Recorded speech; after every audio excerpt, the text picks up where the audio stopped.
இங்கே நான் ஈஸியாக உட்காந்துக்கிட்டு ஆசீர்வாதம் ஆசீர்வாதம் வெறும் ஆசீர்வாதத்தை மட்டும் இழுத்து போட்டுப்பேன் என் வாழ்க்கையிலன்னா அங்கே போய் ஒன்றும் இருக்காது. விளங்குதா? ராஜ்யத்திற்காக யுத்தம் செய்கிற வீரர்களாய் நாம் அழைக்கப்பட்டிருக்கிறோம். இந்த வீரனுக்கு ஒன்றே மட்டும் ஞாபகம் வச்சுக்கோங்க. ஆர்மியில் என்லிஸ்ட் ஆகிருக்கிறவனுக்கு அவன் வீட்டை பற்றி கவலை வரக்கூடாதுன்னு சொல்லி கவர்மெண்ட் என்ன செய்து அவனுக்கு எல்லாத்தையும் கொடுத்துருது இல்லையா?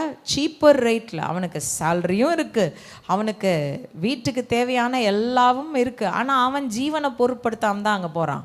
வசனம் என்ன சொல்லுது? மரணமே நேரிட்டாலும் தங்கள் ஜீவனையும் பாராமல் ஆட்டுக்குட்டியின் இரத்தத்தினாலும் சாட்சியின் வசனத்தினாலும் தேவனுடைய சேனையில் யுத்தம் செய்ய வரவர்கள் தான் தங்கள் தேவைகள் எல்லாவற்றையும் தேவனால் பெறுவார்கள்.